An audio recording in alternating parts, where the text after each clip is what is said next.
नमस्कार, मेरा नाम भाऊ तोरसेकर। आप देख रहे हैं प्रतिपक्ष। दोस्तों, 2024 के चुनाव पर मैंने किताब लिखी है, अश्वमेध 2024। इसके बारे में आपको कोई भी जानकारी चाहिए, किताब मंगवानी है तो नीचे डिस्क्रिप्शन बॉक्स में आपको जानकारी मिल सकती है। अभी मेरा आज का सब्जेक्ट जो है वो है बची कुची शिवसेना के शीर्ष नेता उद्धव ठाकरे। क्योंकि 2018 के इस चुनाव में, जिसमें सिर्फ 2 चरण बचे हैं वोटिंग के, इस दौरान अपनी पार्टी का और अपनी अलायंस का प्रचार करते हुए या उसके संबंध में बयानबाजी करते हुए, मुलाकात देते हुए, इंटरव्यू देते हुए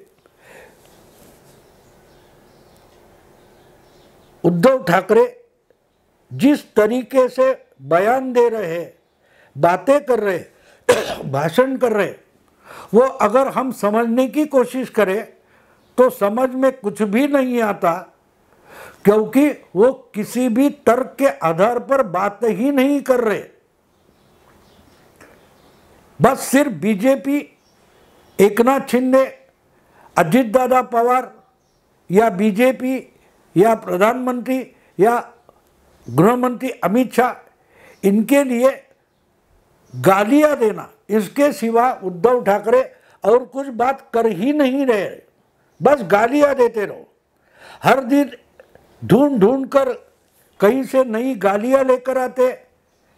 कभी भी बोलते कि ये भारतीय जनता पार्टी है नहीं, ये भेकड़ जनता पार्टी है।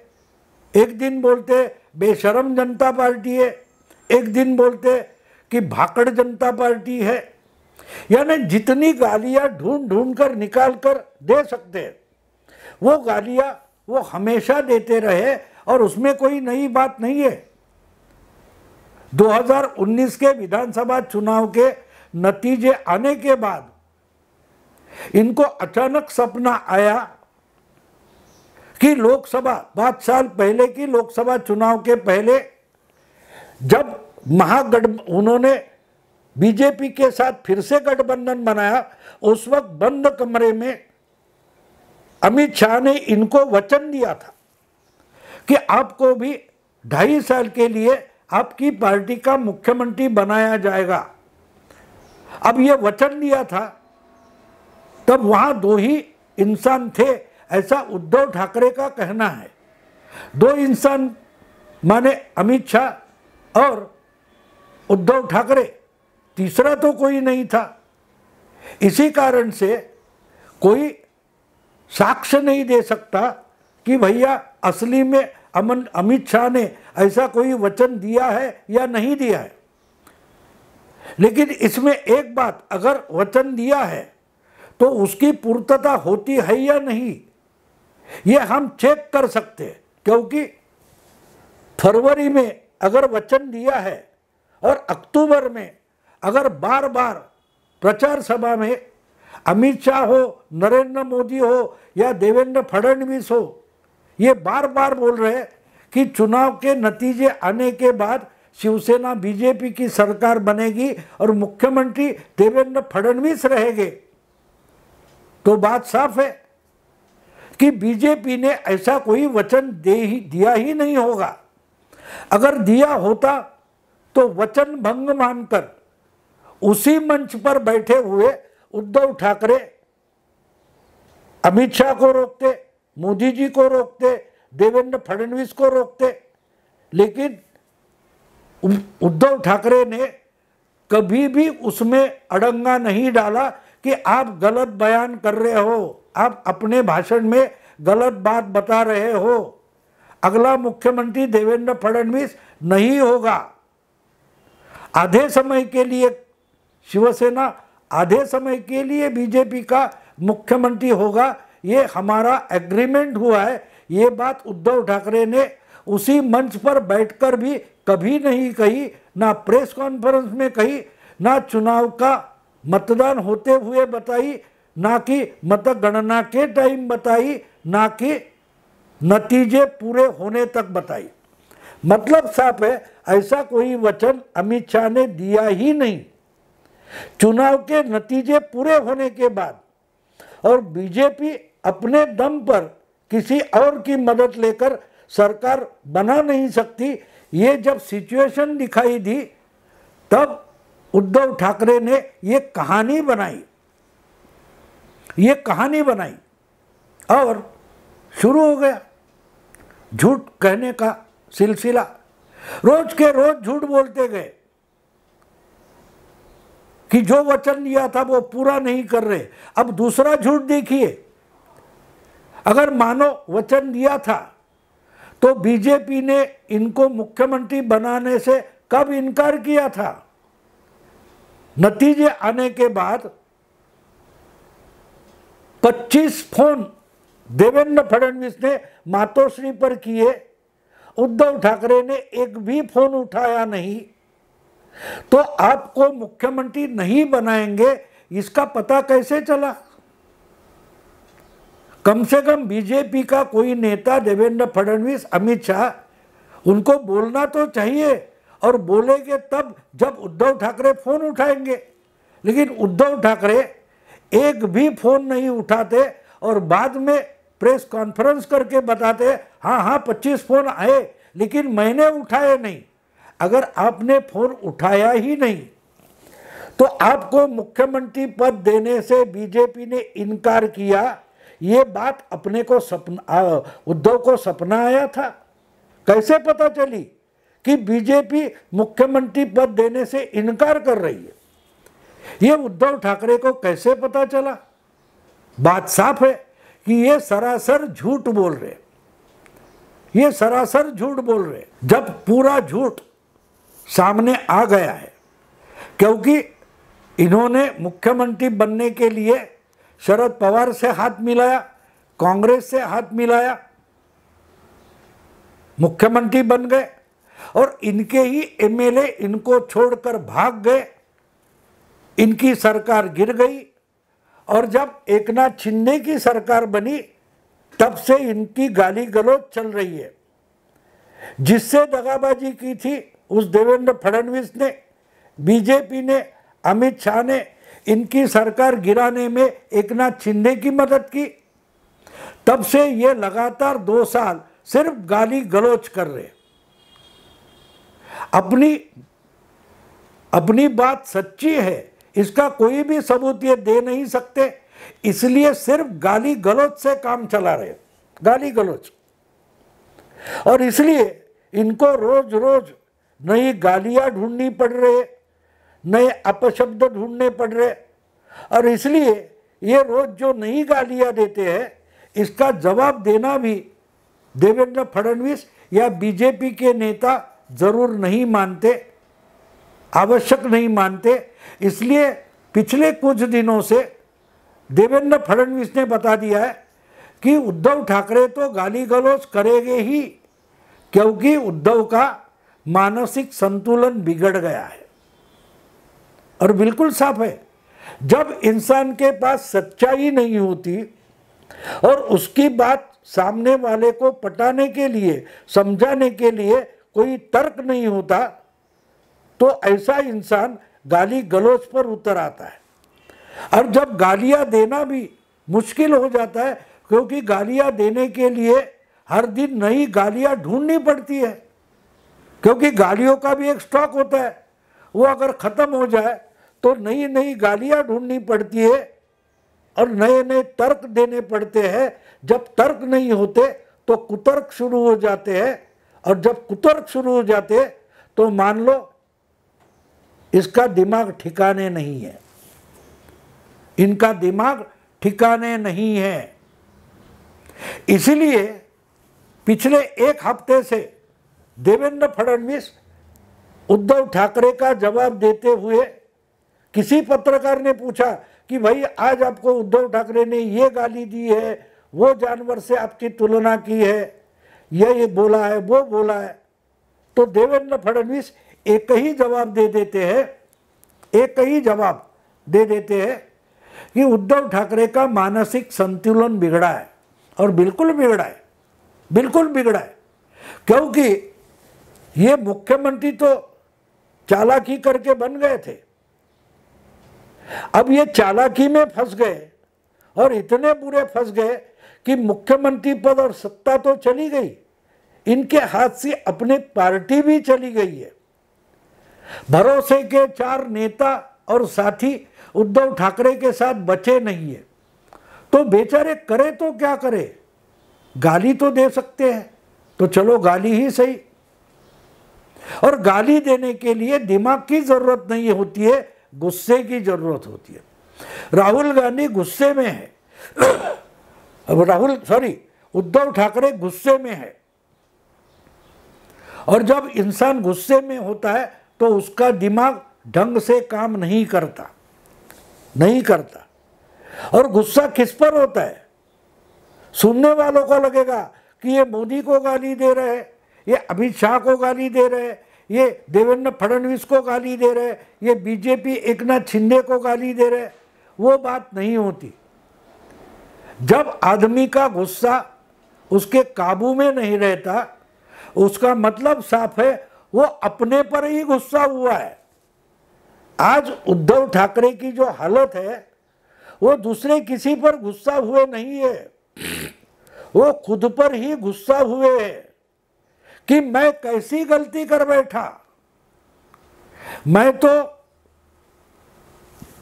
देवेंद्र फडणवीस का, बीजेपी का बदला लेने निकला था, उनका नुकसान करने निकला था, लेकिन उल्टे मेरा ही नुकसान हो गया।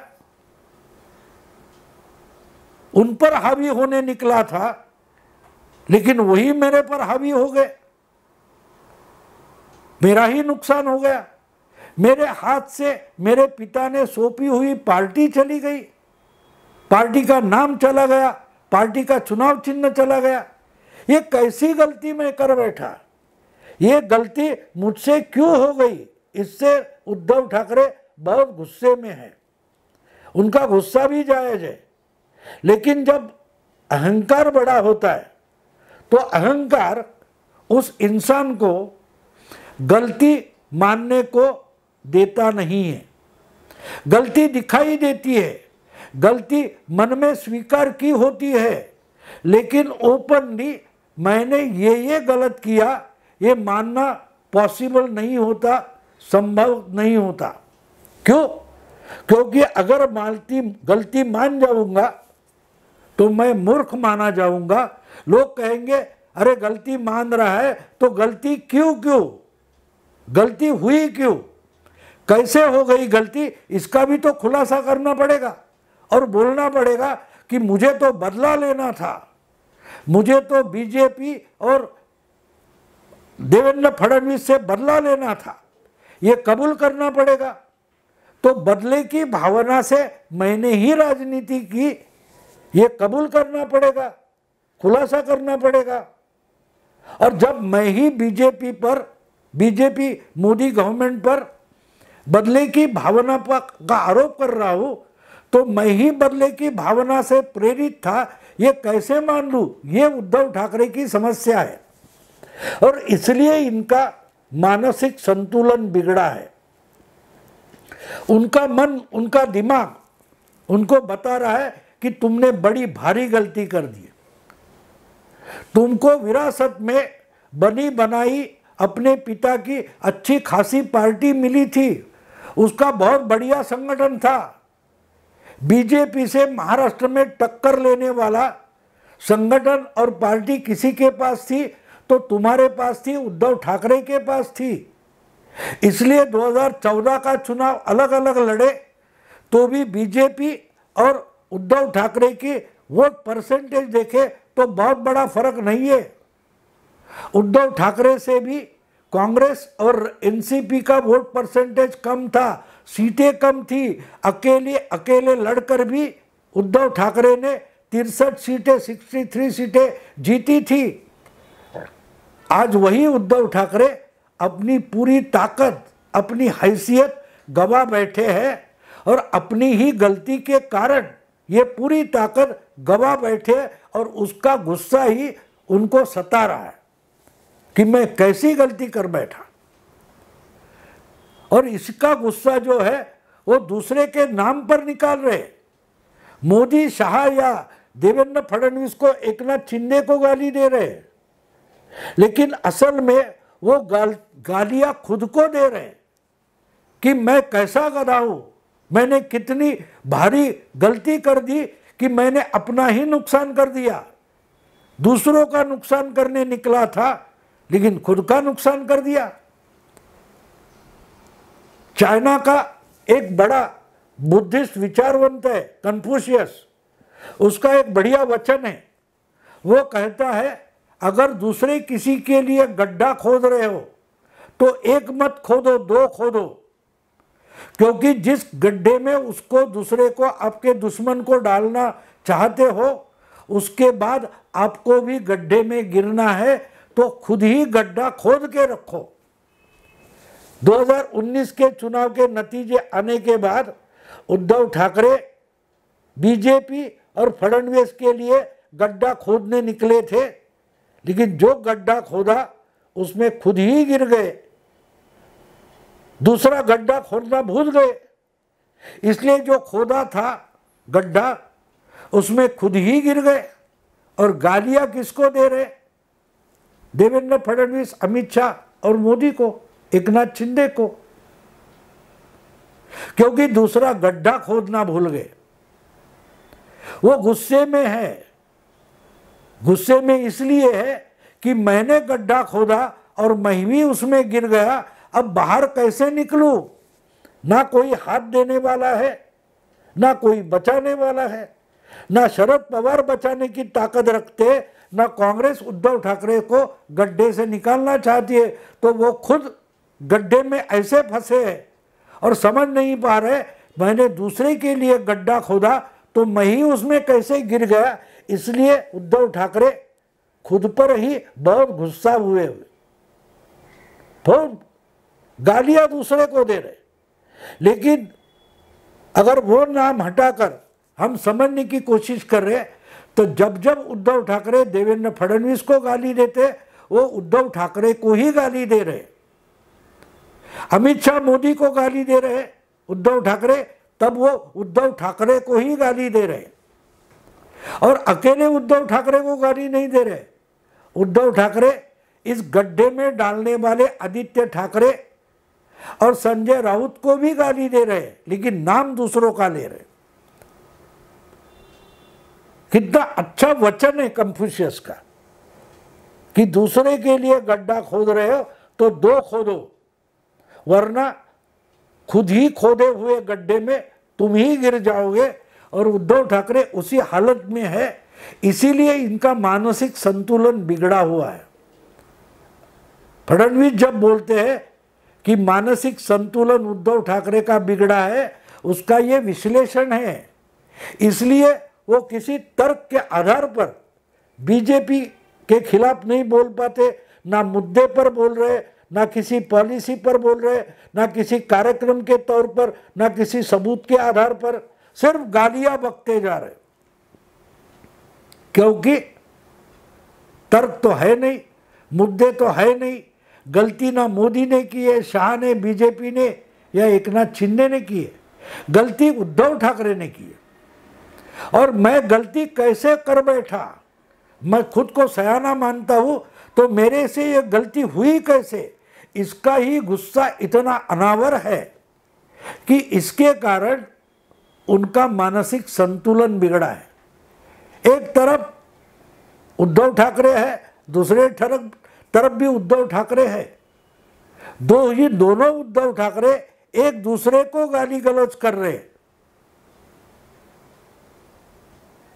हाँ, असली उद्धव ठाकरे जो है वो अपनी प्रतिमा को गाली दे रहा है।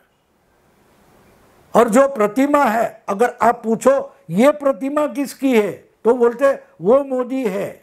ये प्रतिमा मेरी नहीं है, ये मोदी की प्रतिमा है, ये अमित शाह की प्रतिमा है, ये देवेंद्र फडणवीस की प्रतिमा है, ये एकनाथ शिंदे की प्रतिमा है। मैं उनको गाली दे रहा हूं। लेकिन आप अगर आईने में झांक कर देखोगे तो उद्धव ठाकरे आईने के सामने खड़े और अपने आप को गाली दे रहे। इसलिए मानसिक संतुलन बिगड़ने का मतलब हमें समझना जरूरी है। बारीकी से समझे कि उद्धव ठाकरे किसको गाली दे रहे, तो पता चलेगा कि देवेंद्र फडणवीस क्यों बोलते, इनका मानसिक संतुलन बिगड़ा है। दोस्तों अभी यही रुकता हूँ। अगर वीडियो पसंद आए तो लाइक कीजिए, शेयर कीजिए, सब्सक्राइब कीजिए। नमस्कार।